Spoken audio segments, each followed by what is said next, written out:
So a story broke within the last few days that Daniel Craig has supposedly been offered $150 million to return for 2 more James Bond films. And I want to make a video real quick saying 4 reasons why this is totally ridiculous. I don't know if it's true or not. If it is true, it's ridiculous. And if it's just a rumor, it's a ridiculous rumor for 4 reasons. First one, Daniel Craig is not worth $75 million per movie. It's simple math. The question is, how much money, additional value will a movie make if this person is in it? And so based off of that, the studio takes a gamble as to how much they're going to pay them. It's purely based off of economics.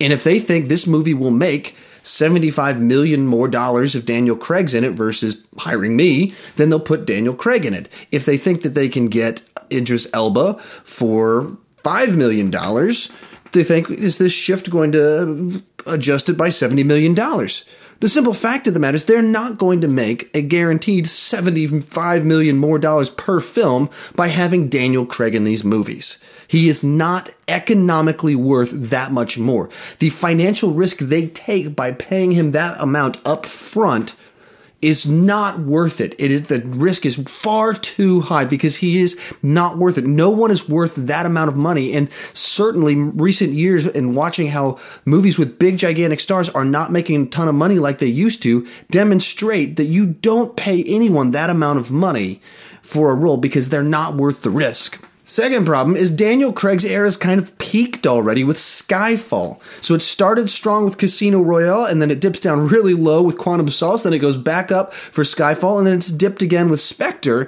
And the problem is they've had a couple of creative highs, and you're just kind of rolling the dice as to whether they're going to be able to do it again. And they're running out of ideas for what to do in this current era of James Bond that's a little bit more grounded and gritty, and therefore they've peaked. Reason number 3 is that Daniel Craig has stated that he does not want to make these anymore. He's made it so clear. He said things like, I'd rather kill myself and slit my wrist than be in another one of these movies.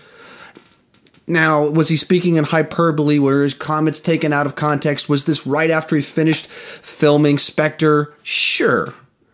But at the end of the day, this is a guy whose career was made based off of making these movies, who's been paid a large amount of money to make these movies, who does not enjoy making them anymore, to the extent that he's making really outrageous, kind of offensive statements about how he doesn't want to make them anymore.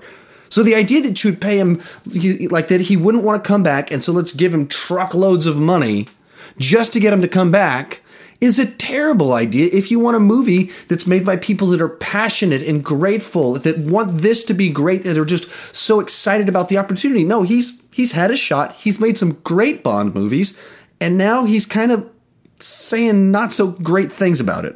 And the 4th reason that we're okay without Daniel Craig and should not pay him $150 million for 2 movies is that this is a franchise that is reinvigorated by having new actors. That's what this franchise is known for, is new people playing Bond. And one of the absolute best ways to inject new life into this franchise is to get a new actor to come in. They've been doing this for 50 years, and it's more popular than ever, and it's not because they just keep holding out the same guy until they run him into the ground. That's where you get those weird old man Roger Moore films that was like one of the low points of the franchise. It's when they bring in new life, new energy. This is a franchise that's like the definitive one that teaches you that you can do that. It's okay, and that's a great way to keep things lively and fresh and new. So the idea that you'd want to break from what you're famous for and have to keep this one guy until he hates doing them, is verbally saying he hates to do them, and you have to pay them literally an obscene amount of money that someone would be paid to do this that doesn't want to do it. That's crazy. You tie these all together and you kind of summarize it with, this is the franchise that is all about bringing in new people. You don't want a guy that hates doing it. You don't want it for a franchise that's peaked. And, just for that matter, nobody is worth this amount of money. You can get, you get Tom Holland, you get Idris Elba, you get Henry Cavill, you get him for $5 million. This is not going to make $70 million less because of that.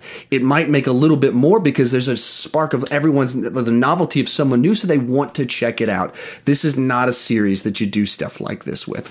So if you like this video, please click that subscribe button. I'd love to have you check out more videos. And with that, I'd love it if you join us in the comment section. Tell me, what do you think? Is anybody worth $75 million per movie? Tell us in the comments section. I don't want to just talk about movies. I want to talk with you about movies. Thank you for watching.